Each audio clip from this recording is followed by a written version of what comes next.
კაცთა მუდმის დასაბამიდან ადამიანთათვის ერთ-ერთი ყველაზე დიდი პრობლემაა ჯანმრთელობის პრობლემა. და ეს ჯანმრთელობის პრობლემა ყველაზე უფრო თვალსაჩინოდ თავს წარმოაჩენს როგორც ტკივილი. ტკივილი არსებობს მრავალგვარი.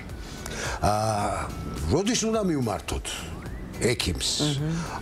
რა სახის ტკივილების დროს რომ კერძოდ რომელ ექიმებს უნდა მივმართოთ? აი ამასაც სასაუბროთ მოვიწვიეთ ადამიანი, რომლის რეგალიების ჩამოთვლა ძალიან შორს წაგვიყვანს და რამე რო არ გამომრჩეს, პირდაპირ მოკლედ ვიტყვი რომ დღეს ჩვენი სტუმარია ჩემი სათაყვანებელი კოლეგა, მეგობარი, თანამებრძოლე ექიმი ნევროლოგი გოგიტა გეგელაშვილი. დილამშვიდობისა გოგიტა. მადლობთ მოწვევისათვის. დავიწყოთ ალბათ ძალიან სერიოზულ თემაზე კი გვიწევს ახლა ლაპარაკი, მაგრამ ეს საჭიროა. აბა, ჯონი. ძალიან არის გავრცელებული თავის ტკივილი და როდის არის ეს საგანგაშო? საგანგაშოა, როდესაც მოუთმენელია, მზარდია, ასაკში ემართება ადამიანს მეორე 50 წლეულში, ესე ვთქვათ. როდესაც რომელიმე დაავადების ფონზე აღმოცენდება, მაგალითად ჯერ ქონდა ინფექცია, მერე გართულდა, დამძიმდა, მდგომარეობა, ზოგადი ჯანმრთელობა, როდესაც მძიმეა, მაშინ თავის ტკივილი და როცა უნიკალურია. ანუ ესეთი, როდესაც არ განუცდია ადამიანს. ბატონო გოგიტა, ესეთი შეკითხვა, ბატონო გოგიტა გახლავთ ისეთი არაჩვეულებრივი სქელტანიანი ნაშრომის ავტორი, წიგნის ნაშრომი, როგორიცაა უცნობი თავის ტკივილი და მინდა დალეგითხრა, რომ ეს მარტო ექიმებისთვის არ არის განკუთვნილი, შეიძლება საზოგადოების ნებისმიერი ფენის წარმომადგენელმა დიდი სიამოვნებით წაიკითხოს.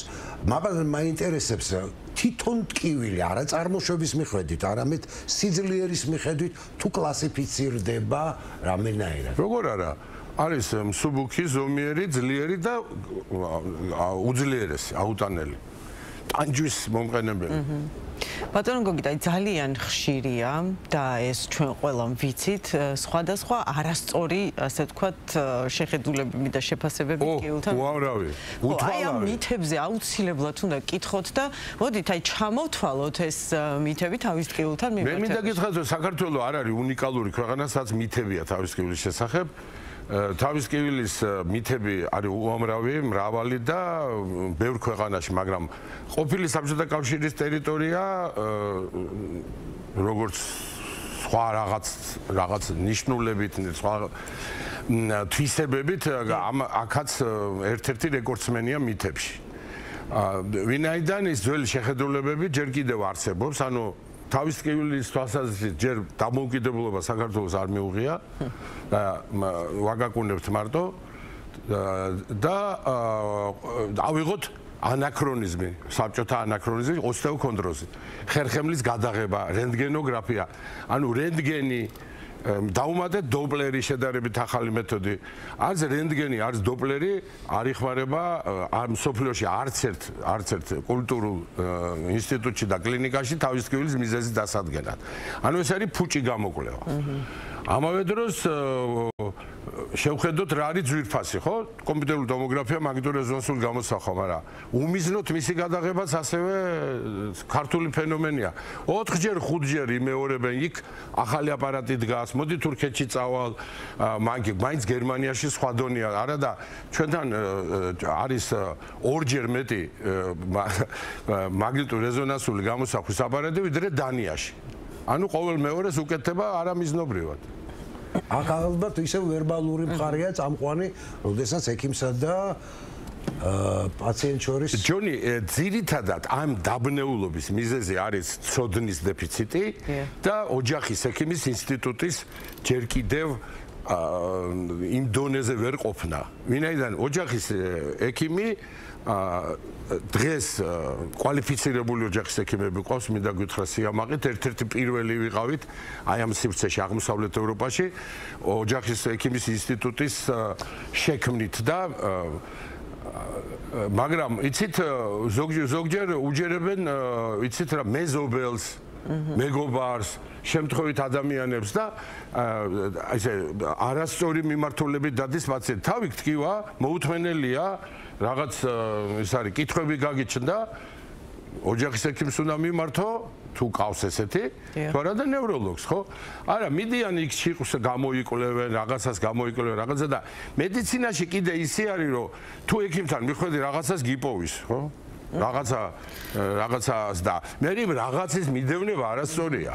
და აი წამლებით, ესე პაციენტები მოდიან აი დიდი დანიშნულებებით. ჩახედავ არაფერი. ყვების დანამატები, რაღაც სისულელეები და იქ როგორ იცი კუჩი ზოგჯერ ადგილი არ არის რომ ჩაამატო ერთი ტაბლეტი.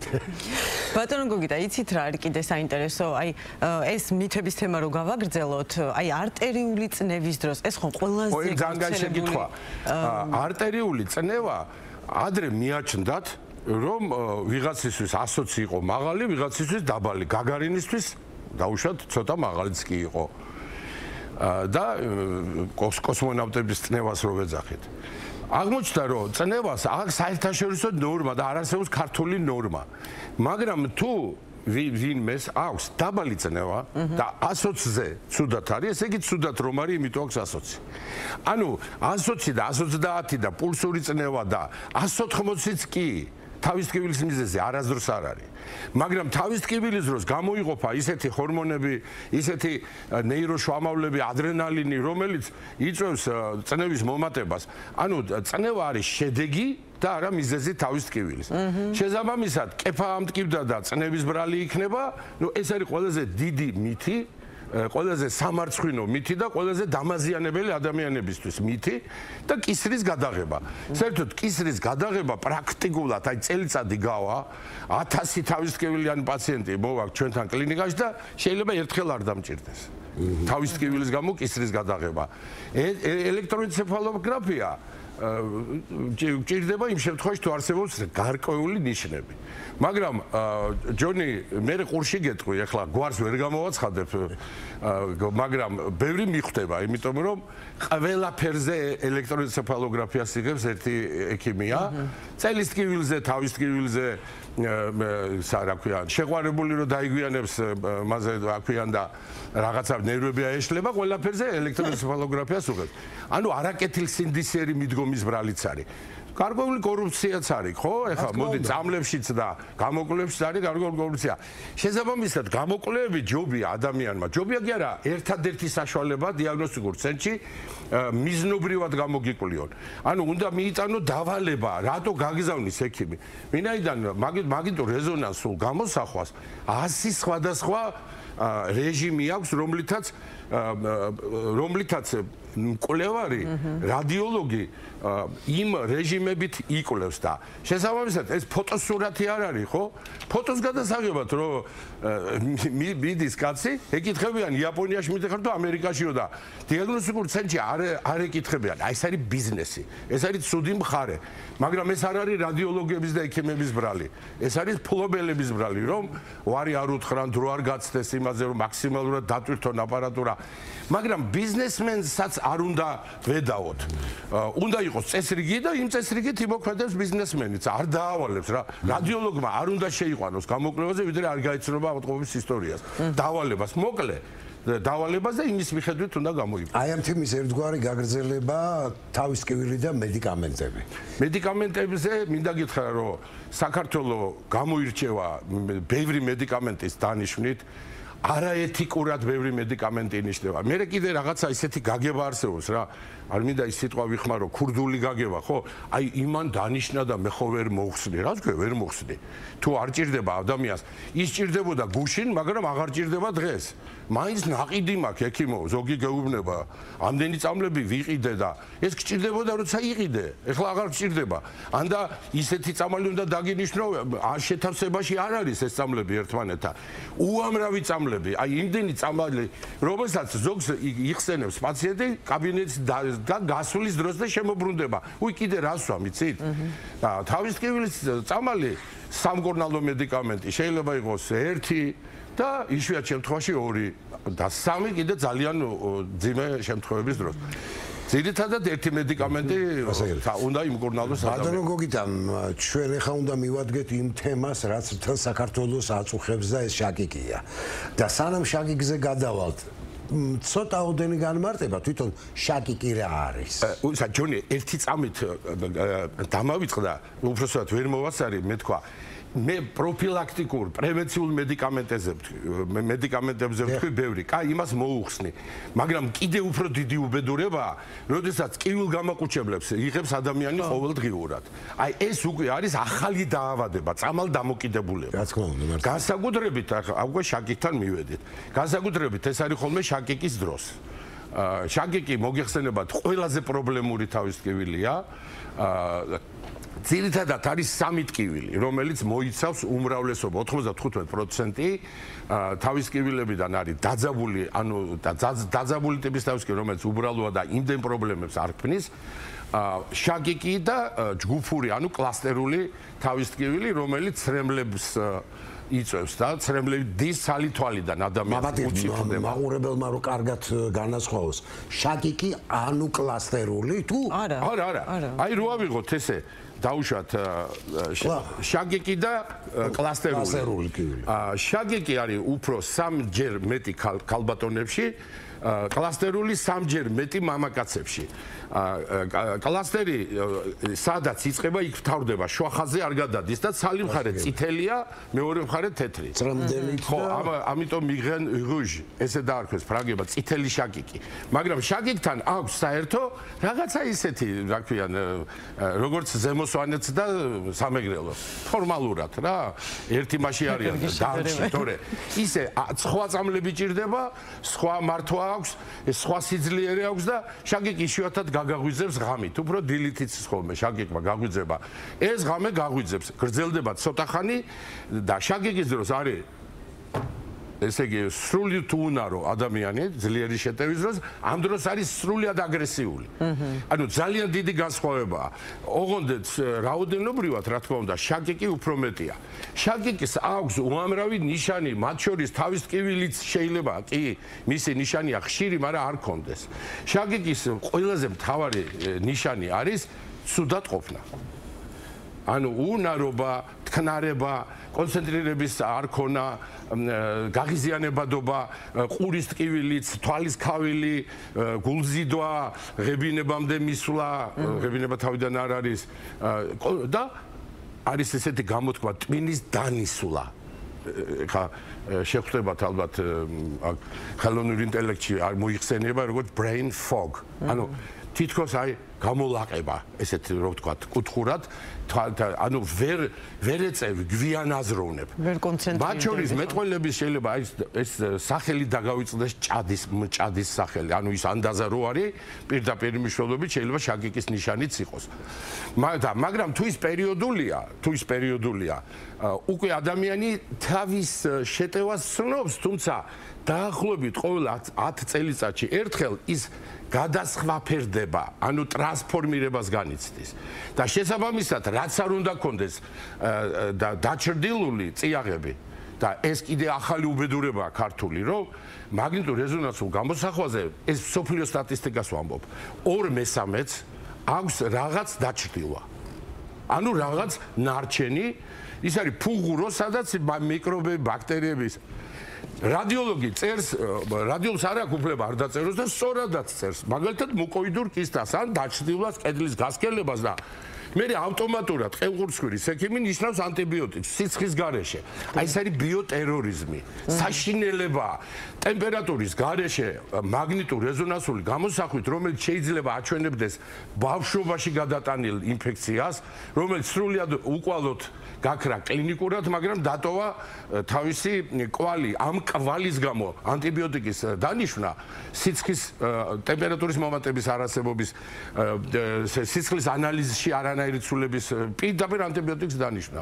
ამ კუკუშკების კეთება რაღაცა ისეც კიდე რაღაც ისეთი არქაული მეთოდია, ცხვირის გამორეცხვა, ესეთი მეთოდია, ხო?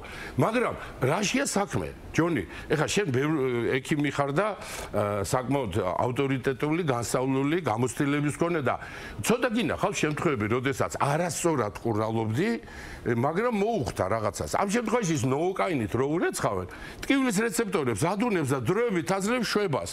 მაგრამ დათური სამსახურია, იმიტომ რომ მე ყველა გამწვევების დროს ისევ ანტიბიოტიკს იღებს. კიდე კოკ აკეთებს და ნუ ეს კუკუშკა აღარ დამთავრდა ამ საქართველოში. იმიტომ რომ ჩვენ რომ მივიდივართ რამდენადაც საამაყოა ბაკურიანში, რომელიც სოფლიოში ერთ-ერთმა პირველებმა და გავაკეთეთ ეს მატარებელი, ხო? ნუ ჩვენმა წინაპარმა. და იმდენად სამარცხვინოა შაგიკის დროს კუკუშკის კეთება. შესაბამისად ძალიან ბევრია ცრუ სინუსიტების, ჰაიმორიტ ფრონტიტების დიაგნოზი. პირველი ეჭვი როდის უნდა დაგებადოს, როდესაც ერთი და იგივე რამე მეორდება. ანუ თავის ტკივილი მეორდება ერთგვარად. ანუ ერთ-ერთნაირია. როგორ შეიძლება ერთი დღით ან სამი დღით ბაქტერიული ინფექცია არსებობდეს, ხო? და უსკდებოდეს თავი და მე არაფერი. ანუ თუ ანტიბიოტიკი დანიშნე და მეორე დღეს კარგად გახდა, ესე იგი არ უნდა დაგენიშნა. უნდა სასწრაფოდ მოხსან, კიდე სანამ რეზისტენტობა არ განვითარებულა. ასევე ძალიან ბნელში არის, ჯერ კიდევ ჩრდილშია ბავშვობის და ასაკოვანი ადამიანების ხანდაზმულების შაგიკი, რომელსაც შეიძლება თავის ტკივილი არ ქონდეს. ანუ თავის ტკივილის გარეშე. ასეთი არსებობს სამედიცინო ჟარგონი. თავის ტკივილის გარეშე. ანუ იყოს მარტო მუცლის ტკივილი და არ იყოს თავის ტკივილი, იყოს კისერმრუდო კისერის გაშეშება, იყოს გულზიდვა, იყოს ღებინება, იყოს თავბრუხვევა და არ იყოს დაუშვათ ჩაკიკი. მაგრამ თუ თავბრუხვევა სტერეოტიპული, ანუ მეორდება და გავს ერთმანეთს, სრულიად შესაძლებელია, რომ იყოს შაკიკის შეტევა.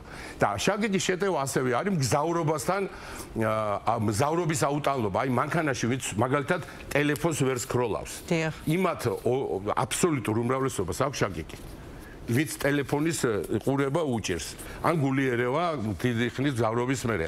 ან თვითმფრინავს ვერ იტანს და ჩაფრენის მერე თვითმფრინავი დაფრინდება, თავი ტკივა და მივლინებით სულ 3 დღეა და შეიძლება ჩაამწარდეს ეს მივლინება და ისა. აი ბევრი ისეთი მიმანიშნებელი, მტკნარება მიმანიშნებელია. დედას რომ წნევა აქვს, ვითომ და წნევას რო აბრალებს თავის ტკივილს, აი იქ არის კიდე აი ეს მახე დაგებული. ბატონო გოგიტა, მე ერთი ამბავი მინდა გავიხსენე ხა უცებ, მე და ბატონ გოგიტას არასამედიცინო სიტუაციაში მოგვიწია ყოფნა, სადაც ერთმა შეჩივლა ბატონ გოგიტას, რომ თავი მტკივაო ძალიან ოღონ ჩაკიკი არ ამაკო და რა იციო. ნუ აი ესეო. და გოგიტამ უთხრა ესეთი რაღაცა, ხელი მიიფარეს ხვირზეო და ისუნთქე ისეთნაირად, რომ რაც შეიძლება ნაკლები ჟანგბადი მოხვდეს ორგანიზმშიო და იმ წუთშივე გაუარა. ეს არის შაგიკის პირველი ნიშანი. ხო, შაგიკის პირველი, ხო. და სწორია, ჯონი. კიდე თუ შეიძლება ჯონი შემახსენე, რომ სიზარღვების შევიწროება და უჟანგბადობა არ იწვევს თავის ტკივილს. შესაბამისად, ესეც სიმახინჯია. თავი მტკივა, დოპლერზე სპაზმის გამო ვითომ მითიური წამლები, ყველაზე მეტი მითიური წამალი არის კვებითი დანამატები ზოგადად. და ზოგადად თუ ზოგიერთი აუცილებელი და კარგია, მაგრამ ზოგადად უმრავლესობა და ნევროლოგიური ეგრეთ წოდებული ტვინის მკვლევავის საშუალებები. ზოგადად ტვინის მკვლევავის საშუალება ესეთ ტერმინი არ არსებობს, ნოოტროპი არ არსებობს. არსებობენ წამლები, როდესაც შენ რო იცი, რომ ის აკლია ორგანიზმს, იცი, აი ეგ არის მკვლევავი. დანარჩენი მკვლევა თვითონ თუ ადამიანის სუნთქავს ნორმალურად, ის თვითონ მიაწოდებს ჟანგბადს და თუ იკვებება და არ არის 40 დღის ნაშიმშილები მიაწოდებს საკვებს. მაგრამ შეიძლება რომელიღაცა აკლდეს მიკრონუტრიენტი ეგრეთ წოდებული. აი მაშინ კვების დანამატი კი ბატონო. ოღონდ ეს უნდა იყოს მიზან დასახულად და არა ისე რომ მითიური ინტერნეტი გვთავაზობს უამრავ მითიურ პრეპარატებს. მაგალითად დეპრესია გაქვს, თავი გტკივა, დეპრესია გაქვს, სეროტონინი გაკლია, სეროტონინი დალიო. სად არის ესე? სეროტონინი გაკლია, სეროტონინი დალიო. იქ მივა, სადაც უნდა მივიდეს? ერთი მუჭა წამლები რო ჩაიყარო, თუ ის არის გზასაცდენილი ის მიკრონუტრიენტი არ მივა იმ გზაზე, რა თქმა უნდა, მიზნამდე ვერ მივა. ერთ მიგარნახეს აქ ქალებს აწუხებთ განსაკუთრებით ეს თემა. ბოტოქსის გაკეთების დროს შაკიკი უკან იხევს ხო? რამდენად მართალია ბატონო? ეხლა ბოტულინური ტოქსინი რეკლამა რო არ გამოგვივიდეს, ბოტულინური ტოქსინი არის თავის ტკივილის, კერძოდ შაკიკის ერთ-ერთი სამკურნალო საშუალება. მაგრამ მას აქვს კონკრეტული ჩვენება. კონკრეტული ჩვენება ეს არის ქრონიკული შაკიკი და უნდა გაკეთდეს 32 წერტილში. და ისე რომ თან მას ნაოჭებს გავისწორებ და თან ბოტოქს გავიკეთე, ეგრე არა. ის ბოტოქსი კოსმეტიკური სულ სხვაა, ნევროლოგის გაკეთებული ბოტოქსი, ეს ბოტულინური ტოქსინი სხვა არის. და შესაბამისად იმედგაცრუებული რჩებიან ხოლმე, მე არ გამიარა შაკიკმა. არა, ოღონდ ექიმა უნდა დანიშნოს რამე თუ ჯერეთი ძალიან ძვირია, მე რესურსების ხარჯვა არის დაუშვათ ხო, უამრავი. მე იმედგაცრუებაა, რაც ყველაზე ცუდია. თუ ჩვენების გარეშე გავუკეთეთ, შეიძლება არ მოუხდეს. მოგიტა რამდენად რეალურია მაბადებაში გასწრაფინე, რომ შეიძლება შაკიკმა თავისით გაიაროს. და რატო ამბობ, ეხლა თქვენ ბრძანეთ, რომ არსებობს მოზარდებში შაკიკი. დიახ. და ძალიან ხშირად ხდება ეგეთი რამ, რომ აი დაახლოებით 12-დან 15 წლის საკამდე ბავშვებს აქვთ კარგად გამოკვეთილი თავის ტკივილები. რომელსაც ისეთ ყურადღებას არ აქცევენ და ხანდახან სიზარმაცესაც მიაწერენ. იცით რა არის, ალბათ ყველა მასწავლებელმა უნდა შეისმინოს ჩვენი ვედრება, რომ თუ ბავშვი გაფითრდა და თვალები ჩაუშავდა და არ არის კარგად, ის იმას შეიძლება შაკიკი კონდეს და უნდა აცნობს მშობელს, რომ მიიყვანოს ექიმთან. განსაკუთრებით ეს არის, შეიძლება მარტო მუცელი ტკიოდეს და თავიც არ ტკიოდეს და ეს იყოს შაკიკი. მუცლის ტკივილი, სხვა შორის ძალიან განვითარებულმა ქვეყნებმა აღიარეს, რომ აპენდიციტი ზოგჯერ ტყვილა კეთდებოდა თურმე, ცხვირის ოპერაციებიც ტყვილა კეთდებოდა, იქ ძგიდე ჟანგბადი არ მიეწოდება და თავი ტკივა, ეს მითია აბსოლუტურად, რომელიც ნუ აი ზოგჯერ სიბრაზისგან კანკალებ ხოლმე, იმიტომ დღეში რომ 100-ჯერ გესმის ეს სისულელე, ხო, რომ მარილი აწვება ნერვს და ნერვი იძლევს ტკივილს და ამ დროს ეგეთი რამე არ არსებობს. არ არსებობს მარილების დაგროვების თავის ტკივილი, არ არსებობს სიზარღვების შევიწროების თავის ტკივილი მოსიარული ადამიანისთვის. ხო, ნუ იგულისხმება რომ ახლა სარეანიმაციო და ინტენსიური პაციენტი იქ სულ სხვა მედიცინაა. ეს ასეთ მოსახლეობას შეეხება და შესაბამისად ამ მითებს მივყავართ უკვე იქამდე, რომ შაკიკის მკურნალობა არ შეიძლება. ამ დროს ასე კარგად დალაგებული როგორ თავის ტკივილია ნევროლოგიაში დალაგებული, თავისი მტკიცებულებებით, რეიტინგებით, ხო. ეხლა გიპასუხებ აკითხვას, უკვე მივედით, ხო, პასუხამდე. ანუ ბავშვობისას არის ბავშვობის თავის ტკივილი, რომელიც ჯერ მოუმწიფებელი შაკიკია ხშირად. და ხანდაზმულებში კიდე ისulis ფორმას და ესენი ზოგჯერ გვანან ერთმანეთს. შესაბამისად იმის ექიმისგან თქმა რომ შენ რომ მენოპაუზა დაგემართება, რადგან ქალბატონებს ხშირია, ხო? ჯერ მოითმინე და მენოპაუზა რო დაგემართება, მერე გაგივლის, ეს უბრალოდ კომენტარი ზედმეტია, იმდენად არაეთიკური. ჯერთი ცოდნას მოკლებულია.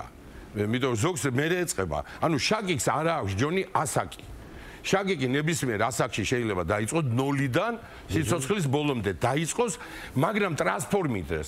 აი თუ მაგალითად თავი უსკდებოდა შეტევის დროს, შეიძლება 50 წლის მერე, 60 წლის შემდეგ უკვე უფრო თავბრუხვევით წამოვიდეს წინა პლანზე, უფრო უნარობით წამოვიდეს, წონასწორობის დარღვევით წამოვიდეს, რასაც თავბრუხვევას ვეძახით ხოლმე ჩვენ, როდესაც პაციენტები ამბობენ თავბრუ მეხვევა 10-დან 9-ს, უბრალოდ აქვს წონასწორობის დარღვევა, სივრცეში გაუთვითცნობიერებლება იმ მომენტში. ბატონო გოგიტა, აი ბოლოსკენ რო წავიდეთ, აღარ გრჩება სამწუხაროდ, აი ბოლო კითხვა ასეთი მექნება, აი ჩვენ დამოუკიდებლად ადამიანებმა სანამ მივალთ ექიმთან და აი ყველა ის სიმპტომი გავიგეთ, რაც ახლავს შაკიკსთან, აი დაუშვათ ამოვიცანით და აი რა შეგვიძლია რომ აი მარტივად რო ვთქვა სახლის პირობებში გავაკეთო. არა, სახლის პირობებში ჯერეთი ჯანსაღი ცხოვრების წესი ნებისმიერ შემთხვევაში კარგია და განსაკუთრებით აი წყლის დალევა არის ძალიან კარგი, ბევრი წყლისმა. თუ ეხლა მაგ წელიწადში ერთხელ ტკივა ადამიანს თავი და ძალიან მარტივად ეხსნება უბრალო წამლით, რომელიც აფთიაქში მისცეს ურეცეპტოდ და დალია და აპრობლემა არ აქვს, საერთოდ ექიმთან მისვლა არ არის. მაგრამ თუ ხშირია მაშინ აუცილებელია და თუ მედიკამენტების ჭარბი მოხმარებაა, ეგ უკვე ცალკე დაავადება და იქ სასწრაფოდ უნდა მივიდეს ექიმთან. ჩვენ შეიძლება დილამდე ვისაუბროთ ამაზე და არც ეს არ და რაც დავარიათ, რა უნდა გააკეთოს ადამიანს? დღიურში ჩაწეროს კალენდარში რამდენჯერ ტკივა თავი. სულ ვეხვეწებით, რომ სტატისტიკა გვიჩვენებს რამდენად საჭირონი ვართ ჩვენ.